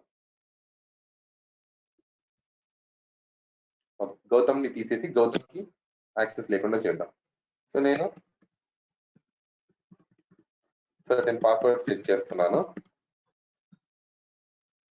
సో ఇలా certain password, access, user ID, password అని ఇచ్చి సెట్ చేశాను. సో ఇక్కడ section access and section application అని చెప్పేసి మనకు ఒక టేబుల్ జనరేట్ అయింది. సో బేసికలీ మన దగ్గర ఎన్టీ నేమ్స్ లేవు కాబట్టి, నాకు సర్వర్ లేదు కాబట్టి, ఎన్టీ నేమ్స్ అంటే ఏంటంటే యాక్టివ్ డైరెక్టరీ, యూజర్ డైరెక్టరీ అని 2 డైరెక్టరీస్ ఉంటాయి ప్రతి కంపెనీలో. ఆ active directory and user directories లోనే మనకు మన కంపెనీలో ఉన్న ఎంప్లాయీస్ డీటెయిల్స్ అన్ని, employee ID, employee name, email అన్ని ఉంటాయి. మనము క్లిక్వ్యూలో సర్వర్ ఇన్స్టాల్ చేసేటప్పుడు ఆ యాక్టివ్ డైరెక్టరీని, యూజర్ డైరెక్టరీని ఇంటిగ్రేట్ చేసి వాటి మీద మనము సెక్షన్ యాక్సెస్ ఇస్తాం. వాటి మీద సెక్షన్ యాక్సెస్ ఇచ్చినప్పుడు, సెక్షన్ యాక్సెస్ లో ఇన్లైన్ లో ఇచ్చినప్పుడు ఇక్కడ యాక్సెస్, యూజర్ ఐడి, పాస్వర్డ్ ఉంది కదా, మీరు access, user ID, NT name select చేసుకోవచ్చు. ఎన్టీ నేమ్ ఇచ్చి అప్పుడు మా కంపెనీలో నా ఎన్టీ నేమ్ వచ్చి INBT 1236. అంటే మీరు ఏ ఎన్టీ నేమ్ ఇస్తే ఆ ఎన్టీ నేమ్ కి ఉన్న యూజర్ కి యాక్సెస్ అనేది వస్తుంది. మనకు లేదు కాబట్టి నేను యూజర్ ఐడి తీసుకొని నేనే క్రియేట్ చేస్తున్నా. User ID Vishnu, Raji, Harshini, Vinod, Yashwant. So నేను ఇప్పుడు ఏం చేస్తున్నానంటే సేవ్ చేసి రీలోడ్ చేస్తున్నాను. సో రీలోడ్ చేసినప్పుడు రీలోడ్ అయ్యింది. అండ్ సెక్షన్ యాక్సెస్ వర్క్ అవ్వాలి అంటే సెట్టింగ్స్ లో, డాక్యుమెంట్ ప్రాపర్టీస్ లో ఇక్కడ ఆన్ ఓపెనింగ్ లో initial data reduction based on section access, దీన్ని చెక్ చేయాలి. దీన్ని చెక్ చేస్తేనే మనకు సెక్షన్ యాక్సెస్ అనేది వర్క్ అవుతుంది, లేకపోతే వర్క్ అవ్వదు. సో దాన్ని అప్లై చేసి ఓకే చేసి now reload again. After reloading save it and close it. మొత్తం క్లిక్ వ్యూని క్లోజ్ చేసి ఓపెన్ చేస్తే, పర్సనల్ ఎడిషన్ కాబట్టి ఇట్లా చేయాలి, లేకపోతే నార్మల్ గా వర్క్ అవుతుంది. పర్సనల్ ఎడిషన్ అయితే మొత్తం క్లిక్ వ్యూని క్లోజ్ చేసి ఓపెన్ చేయాలి. ఇప్పుడు ఇది అప్లికేషన్ ఓపెన్ చేస్తే ఏమడుగుతుంది? యూజర్ ఐడి అడుగుతుంది. సో విష్ణు, పాస్వర్డ్ 12345 ఓపెన్ చేస్తే Vishnu is able to open the document. అంటే నేను ఇక్కడ ఏం చేశానంటే డేటా మీద రెస్ట్రిక్షన్ చేయకుండా డైరెక్ట్ గా అప్లికేషన్ మొత్తం మీద రెస్ట్రిక్షన్ పెట్టాను. అంటే ఎవరు యాక్సెస్ చేయాలి అప్లికేషన్ అనేది నేను అక్కడ లిస్ట్ లో పెట్టాను. ఫర్ ఎగ్జాంపుల్ ఇప్పుడు నేను user ID Gautam user ID పెట్టలేదు. సో గౌతమ్ యూజర్ ఐడి పెట్టలేదు కాబట్టి నేను ఒకవేళ గౌతమ్ అని ఇచ్చి 12345 అని ఇచ్చాను అనుకోండి, యాక్సెస్ అవ్వదు గౌతమ్కి, ఎందుకంటే గౌతమ్ లిస్ట్ లో లేడు.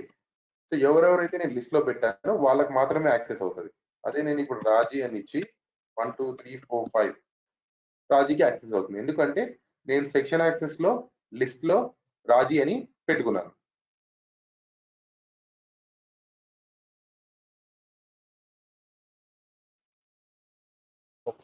So this is document level security అన్నమాట. సో డాక్యుమెంట్ లెవెల్ సెక్యూరిటీ అంటే ఏంటి అంటే మొత్తం ఎంటైర్ డాక్యుమెంట్ ని ఎవరు యాక్సెస్ చేయాలి, ఎవరు యాక్సెస్ చేయకూడదు అనేది మనం ఆ సెక్షన్ యాక్సెస్ లిస్ట్ లో ఇక్కడ మెయింటైన్ చేసుకోవచ్చు. కావాలంటే మీరు ఇట్లన్నా మెయింటైన్ చేసుకోవచ్చు, లేదు అంటే మీరు ఒక ఎక్సెల్ ఫైల్ తీసుకొని యాక్సెస్ యూజర్ ఐడి పాస్వర్డ్ ఇక్కడ కూడా మీరు అడ్మిన్ యూజర్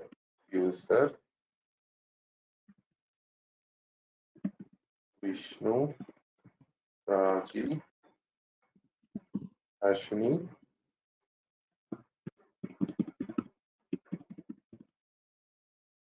సో ఇలా మీరు ఒక ఎక్సెల్ ఫైల్ ని సేవ్ చేసుకొని ఎక్కడైనా సెక్యూర్డ్ ఫోల్డర్ లో పెట్టుకొని ఈ ఎక్సెల్ ఫైల్ ని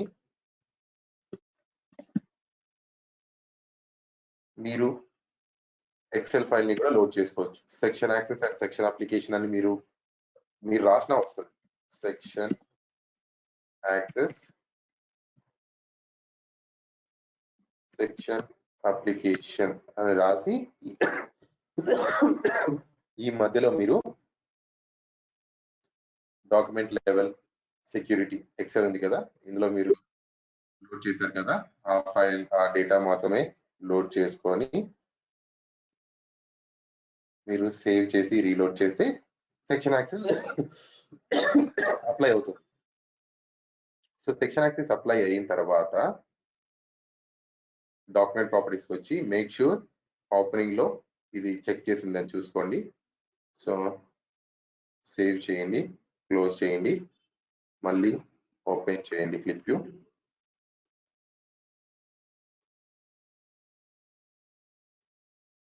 సో ఇప్పుడు నేను టెస్ట్ 1 2 3 ఓపెన్ చేస్తే Vishnu admin.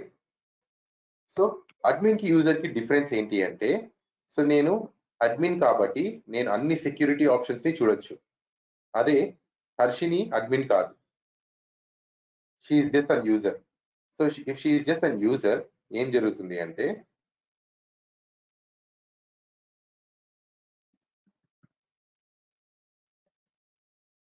So she can go to properties but she cannot see any security properties. తను సెక్యూరిటీ చేంజెస్ చేయలేదు డాష్ బోర్డ్ లో. యూజర్ కి ఓన్లీ వ్యూ ఆప్షన్ వస్తుంది, అడ్మిన్ కి మాత్రం అన్ని ఆప్షన్స్ వస్తాయి. అర్థమైందా?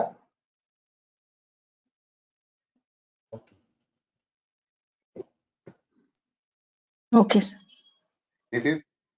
This is document level security. So ఈ డాక్యుమెంట్ లెవెల్ సెక్యూరిటీని మనం క్లిక్సెన్స్ లో అప్లై చేయాలి అంటే మీరు క్లిక్సెన్స్ లో క్రియేట్ చేసే ప్రతి ఒక్క అప్లికేషన్ ని స్ట్రీమ్స్ లో పెట్టుకుంటాం.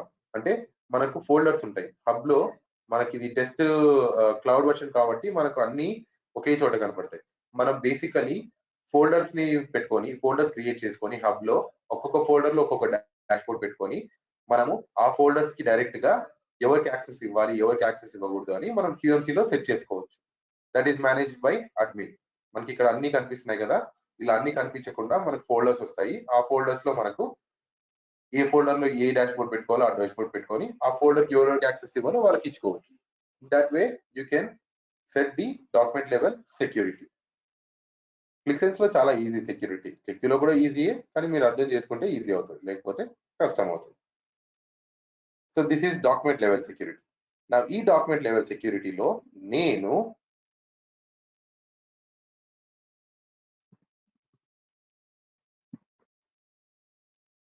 స్టార్ కార్పొరేట్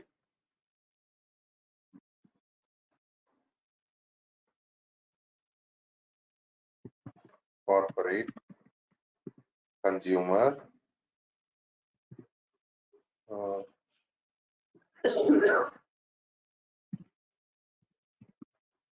యశ్వంత్ కి ఏమి ఇవ్వట్లేదు. సో నేను అడ్మిన్ కాబట్టి నాకు అన్ని యాక్సెస్ ఉండాలి కాబట్టి స్టార్ అని ఇచ్చాను. మీరు యూజర్స్ కాబట్టి మీకు ఒక్కొక్క రోకి యాక్సెస్ ఇస్తున్నాను. సో రాజీకి కార్పొరేట్, హర్షినికి కన్జ్యూమర్, యశ్వంత్ కి ఏమి ఇవ్వలేదు. సో ఇప్పుడు ఏమవుతుంది, సెక్షన్ యాక్సెస్ లో ఇప్పుడు కొత్త ఫీల్డ్ యాడ్ చేశాను. నేను పాస్వర్డ్ తర్వాత కస్టమర్ సెగ్మెంట్ యాడ్ చేశాను.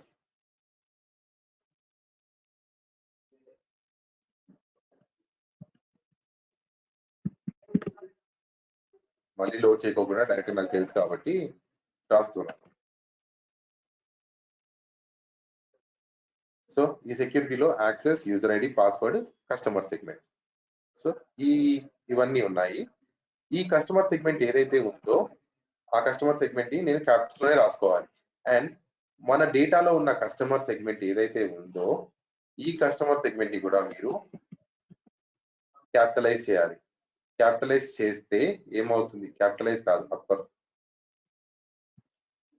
Upper of customer segment as customer segment. ఎందుకు అప్పర్ చేయాలి అంటే మనకు ఏమన్నా మనం సెక్షన్ యాక్సెస్ లో ఎక్సెల్ లో మనం ఇన్పుట్ చేస్తున్నాం వాల్యూస్. కొన్నిసారి స్మాల్ లెటర్ రాయొచ్చు, కొన్నిసారి క్యాపిటల్ లెటర్స్ రాయొచ్చు. అలా రాకుండా ఒకటే ఫార్మాట్ లో అన్ని క్యాపిటల్ లెటర్ లో రాసుకొని డేటాలో కూడా మనకున్న కస్టమర్ సెగ్మెంట్ ని క్యాపిటల్ లెటర్స్ లో రాసుకొని ఈ ఫీల్డ్ ని మ్యాచ్ అయ్యేలా రాసుకున్నామంటే అప్పుడు ఏ ఫీల్డ్ మీద అయితే మనం రెస్ట్రిక్షన్ ఇచ్చామో ఆ ఫీల్డ్ మీద మనకు సెక్షన్ యాక్సెస్ అనేది జరుగుతుంది. సో నేను ఇక్కడ upper of customer name as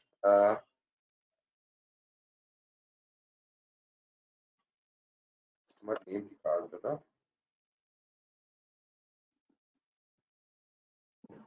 customer segment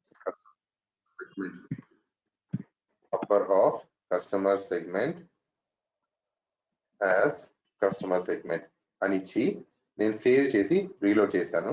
so save చేసి రీలోడ్ చేశాక ఖచ్చితంగా మీరు మళ్ళీ సెట్టింగ్స్కి వెళ్ళి డాక్యుమెంట్ ప్రాపర్టీస్కి వెళ్ళి ఓపెనింగ్ ట్యాబ్ లో ఇది ఉందా లేదా చూసుకోవాలి. ఖచ్చితంగా ఉండాలి. సో మళ్ళీ ఒక రీలోడ్ చేసుకొని సేవ్ చేసి క్లోజ్ చేస్తే ఇప్పుడు నేను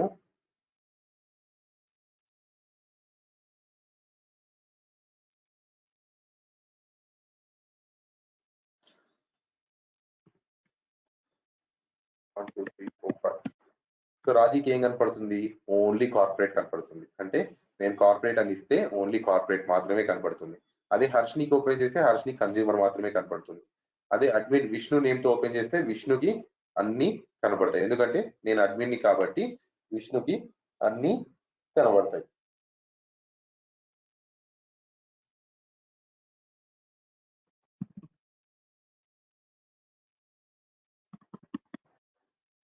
చూడండి, విష్ణుకి కన్జ్యూమర్ కార్పొరేట్ ఒకటే. సో నేను సెక్షన్ యాక్సెస్ లో ఎన్ని మెన్షన్ చేస్తే అన్ని వాల్యూస్ మనకి స్టార్ అని. ఓకే, సో నేను ఇక్కడ కార్పొరేట్ కన్జ్యూమర్ పెట్టాను కాబట్టి ఓన్లీ కార్పొరేట్ కన్జ్యూమర్ అన్ని కనపడతాయి. అదే యష్ కి వచ్చేసరికి యష్ కి ఏమి కనపడవు. ఎందుకు అంటే ఏమి ఇవ్వలేదు కాబట్టి వాల్యూస్ యష్ కి. సో యష్ తో ఓపెన్ చేస్తే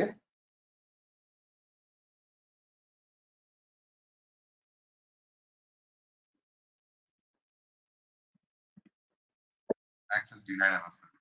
ఎందుకంటే నేను ఏం పారామీటర్స్ మెయింటైన్ చేయలేదు యష్ కి, కాబట్టి నాకు యష్ కి ఏమీ రావు. So this is the row level security. మీరు ఏ రో ఎవరిగారు కావాలో మీరు ఆ యూజర్స్ కి ఆ రోస్ మెన్షన్ చేసుకుంటే ఓన్లీ ఆ రోస్ మాత్రమే కనపడతాయి. అదే నేను ఇందాక స్ట్రిక్ట్ ఎక్స్క్లూజన్ అలా తీసేస్తాను అనుకోండి.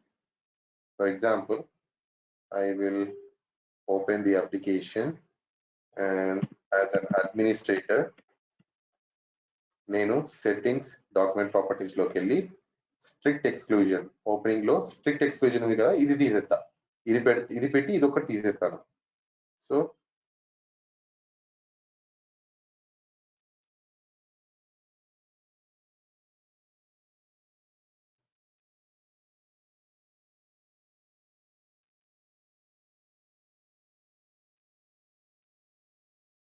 రీలోడ్ చేస్తే సేవ్ చేసి క్లోజ్ చేశాను.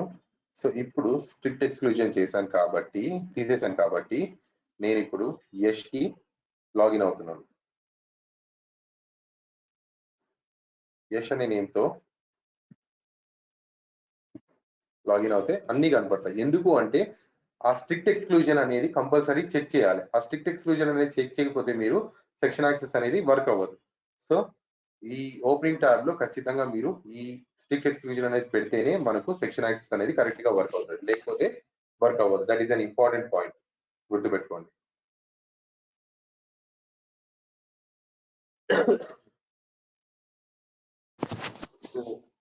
This is about row level security. Next, let's talk about column level security. Column level security అంటే కాలమ్స్, ఒక్కొక్కటి ఒక కాలం. కస్టమర్ సెగ్మెంట్ ఒక కాలం, ఆర్డర్ ప్రియారిటీ ఒక కాలం, కస్టమర్ నేమ్ ఒక కాలం. సో ఈ పర్టికులర్ కాలమ్స్ అనేవి ఎవరికి కనపడాలి, ఎవరికి కనపడకూడదు. సో నేను సెక్షన్ యాక్సెస్ ఇంక్లూడ్ చేస్తాను ఇక్కడ.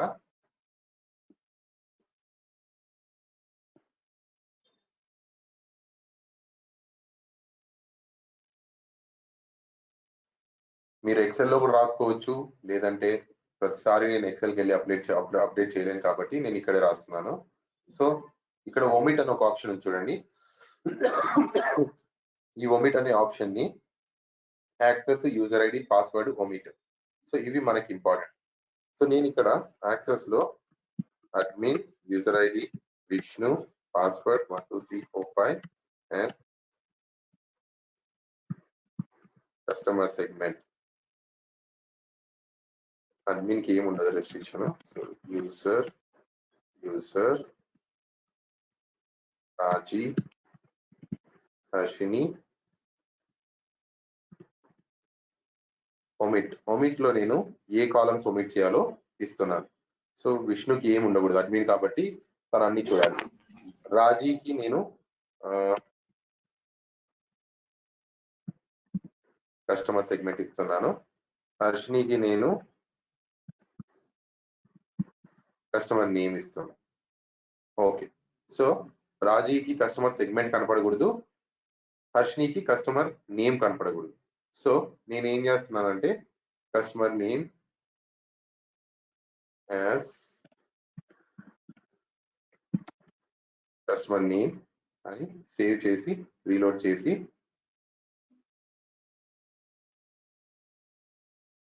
Save and close. Now if I open ClickView document with Raji,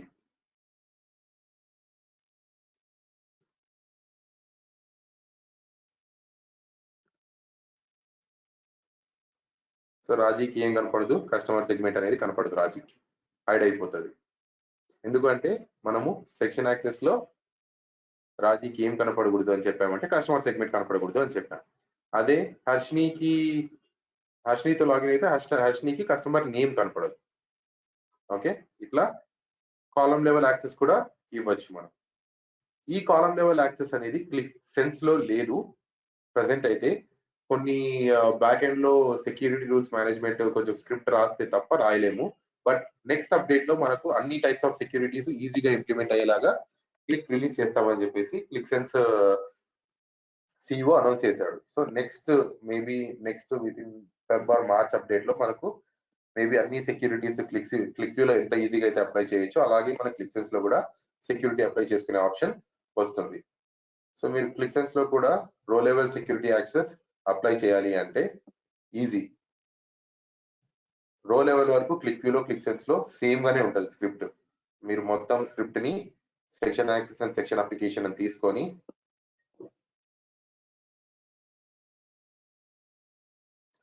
so ఇది మన డేటా కస్టమర్ సెగ్మెంట్ మీద చేయాలి అంటే మీరు ఎక్సెల్ ఫైల్ తీసుకొని ఆ ఎక్సెల్ లో పారామీటర్స్ అన్ని లోడ్ చేసుకొని సెక్షన్ యాక్సెస్ అని ఇచ్చి ఎక్సెల్ ఫైల్ లోడ్ చేసుకొని కింద సెక్షన్ అప్లికేషన్ ఇస్తే మనకు ఇక్కడ ఎక్సెల్ డేటా లోడ్ చేసుకొని, ఎక్సెల్ డేటా అంటే ఏంటంటే మనం యూజర్ డీటెయిల్స్ మెయింటైన్ చేసుకుంటాం కదా, ఈ డేటా లోడ్ చేసుకొని మీరు సెక్షన్ అప్లికేషన్ అని రాస్తే based on that particular data that we have given in the Excel, section access will be applied in ClickSense. కానీ మనం పర్సనల్ ఎడిషన్ లో వర్క్ చేయలేము, పర్సనల్ ఎడిషన్ లో సెక్షన్ యాక్సెస్ ని ఇంప్లిమెంట్ చేయలేము.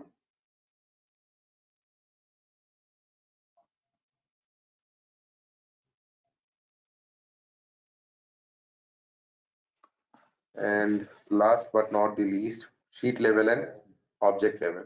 Sheet level and object level అనేది మనం ఎక్కువ అసలు యూజ్ చేయము ఎప్పుడు. So those are just the concepts that we have. Object level and sheet level అనేవి మనకు 2 types of different other securities which can be applied on QlikView. Qlik Sense లో కూడా ఇంకా ఈ ఆప్షన్స్ చేయాలి అంటే చాలా టఫ్. నేనే చాలా కష్టపడతాను చేయడానికి, ఎందుకంటే దాంట్లో సెక్యూరిటీ రూల్స్ మేనేజ్మెంట్ చాలా కాంప్లెక్స్ ఉంటాయి. క్లిక్ వ్యూ లో అయితే చాలా ఈజీగా అప్లై చేయొచ్చు. ఆబ్జెక్ట్ లెవెల్ సెక్యూరిటీ అంటే ఏంటి అంటే, సో మనకు ఇక్కడ 2 లిస్ట్ బాక్సెస్ ఉన్నాయి. సో ఈ 2 లిస్ట్ బాక్సెస్ ఎవరికి కనపడాలి, ఇది ఎవరికి కనపడాలి, ఇది ఎవరికి కనపడాలి, రెండు ఎవరికి కనపడాలి, రెండు ఎవరికి కనపడదు. సో ఇలా మనము access user ID and password దీంట్లోనే చూపిస్తా.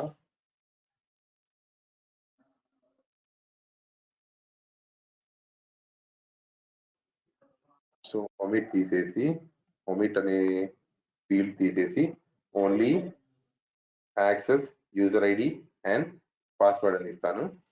అండ్ సేవ్ చేసి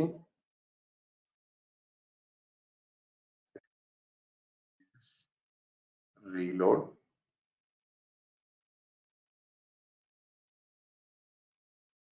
దీనికి ముందర మనం ఏం చేయాలి అంటే ఎక్సెల్లో యూజర్ ఐడి మెయింటైన్ చేసుకొని తర్వాత మనం ఏ ఆబ్జెక్ట్స్ మీద అయితే రెస్ట్రిక్ట్ చేయాలనుకుంటున్నామో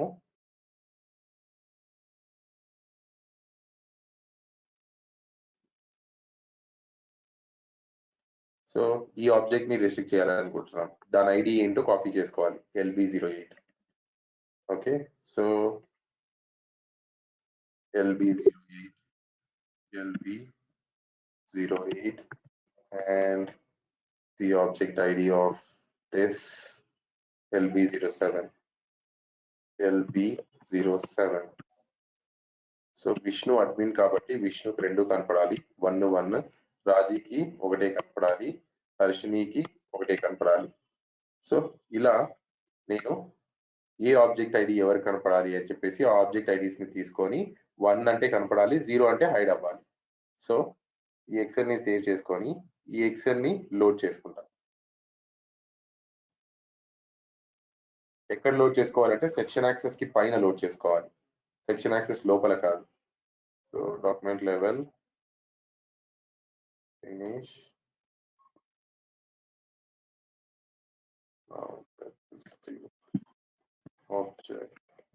సో ఈ యూజర్ ఐడిని బేస్ చేసుకొని ఇక్కడ ఉన్న యూజర్ ఐడీస్ లో ఏ యూజర్ ఐడికి అయితే 1 0 ఉందో దాన్ని బట్టి మనము ఆబ్జెక్ట్ ని చూపించాలి. సో ఆ ఆబ్జెక్ట్ ని చూపించాలి అంటే మనకి ఇక్కడ లేఅవుట్ లో కండిషనల్ ఉంది చూసినావా, సో ఇక్కడ if of LB07 is greater than 0 అనే కండిషన్ రాసుకోవాలి. అంటే ఈ LB08 సో ఈ ఆబ్జెక్ట్ ఐడి LB08 కాబట్టి ఈ ఆబ్జెక్ట్ ఐడి ఎవరు కనపడాలి అంటే ఎవరి యూజర్ ఐడికి అయితే 1 ఉందో వాల్యూ, గ్రేటర్ దాన్ 0 అంటే 1, ఎవరి యూజర్ ఐడికి అయితే 1 ఉందో వాల్యూ వాళ్ళకి మాత్రమే ఈ ఆబ్జెక్ట్ ఐడి కనపడాలి. అలాగే ఈ ఆబ్జెక్ట్ ఐడి ఎవరికి కనపడాలి అంటే ఎవరికైతే గ్రేటర్ దాన్ 0 ఉంటుందో వాల్యూ, అంటే బై డిఫాల్ట్ 1 ఉంటుందో వాల్యూ, వాళ్ళకి మాత్రమే ఈ ఆబ్జెక్ట్ ఐడి అనేది కనపడాలి.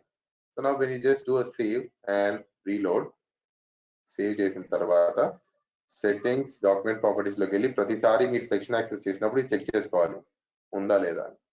క్లోజ్ చేసి yes.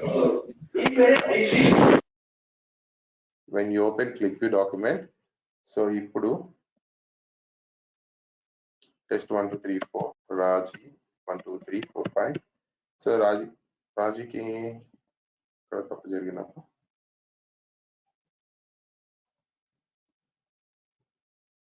Vishnu, Raji, Harshini. Okay,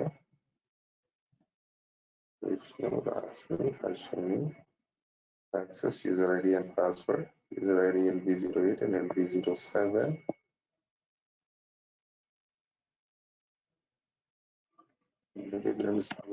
Section access. Section access and section application.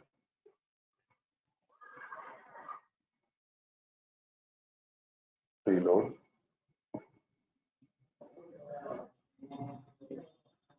Okay, save and close.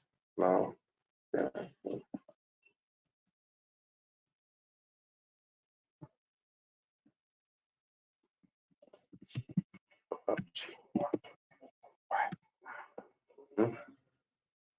what happened? Why is it not taking? It should work actually, but I don't know why it is not working. Krishna, Raji, Harshini, 1101. Layout లో ఇక్కడ LB07 దగ్గర LB01 చూడండి.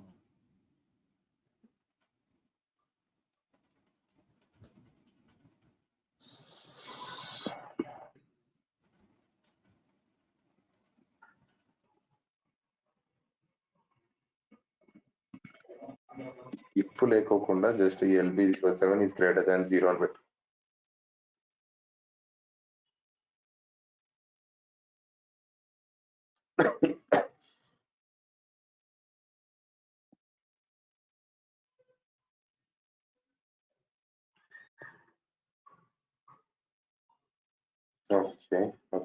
Okay. Reload. Save. Close. Now open ClickView again.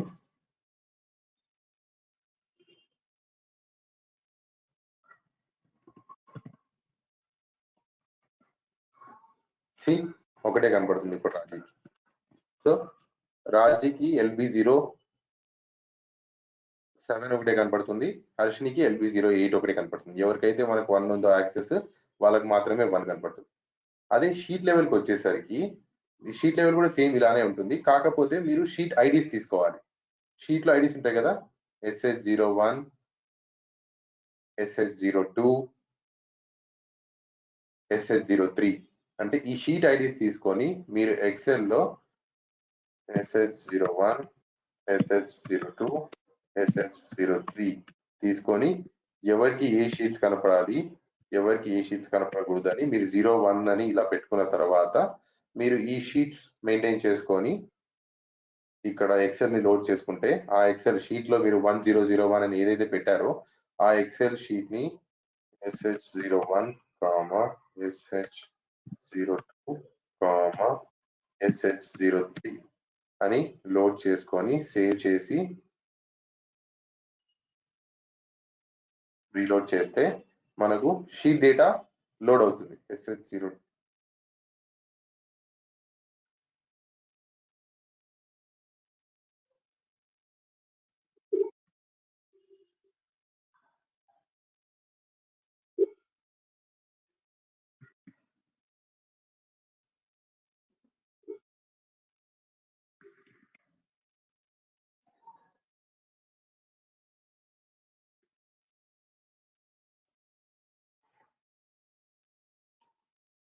So load చేసుకున్న తర్వాత మీరు sheet properties లోనే ప్రతి ఒక్క షీట్ లో ప్రాపర్టీస్ లో కండిషనల్ ఉంటుంది.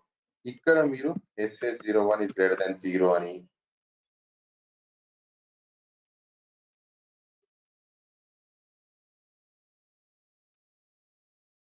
ఇక్కడ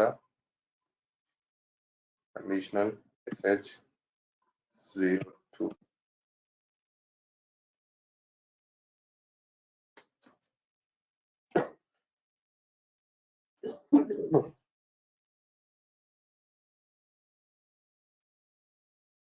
ఆ ఫీల్డ్స్ SH01, SH02 అనేవి లోడ్ అవ్వాలి. లోడ్ అయితేనే మనకు ఇక్కడ మీరు టైప్ చేసినప్పుడు కనపడతాయి. ఇందాక నాకు కనపడలే. SH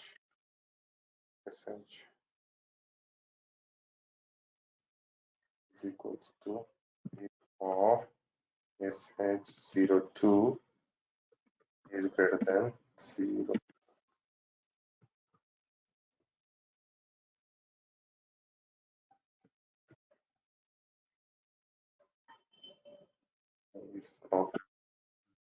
ఇక్కడ కొన్నిసార్లు రిఫ్లెక్ట్ అవ్వవు. మనకి ఇక్కడ select fields SH01, SH02, SH03 కనిపిస్తున్నాయి, కానీ నేను అక్కడ టైప్ చేస్తుంటే నాకు కనపడట్లేదు. Some times it happens. ఇక్కడ SH01 అనేది ఫీల్డ్ లాగా తీసుకోవాలి, ఇక్కడ ఎక్స్ప్రెషన్ ఓకే అని కూడా రావట్లేదు. is equals to SH01 is greater than 0 is equals to ఇకపోయినా తీసుకోవాలి, బట్ తీసుకోవట్లేదు. అండ్ ఇక్కడ is equals to SH02 is greater than 0 and ఇక్కడ SH03 is greater than 0.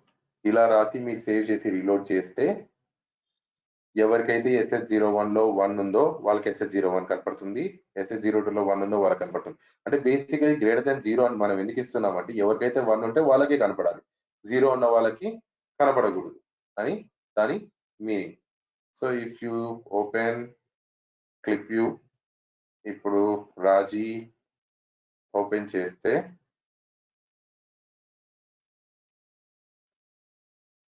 Two three four five only ఒక షీటే కనపడుతుంది రాజీకి. ఏ షీట్ అది? SS02.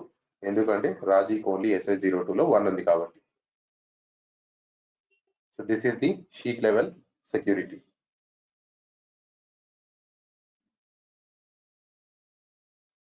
Understood? Yes. Okay. Yes, sir. Finally, it's done.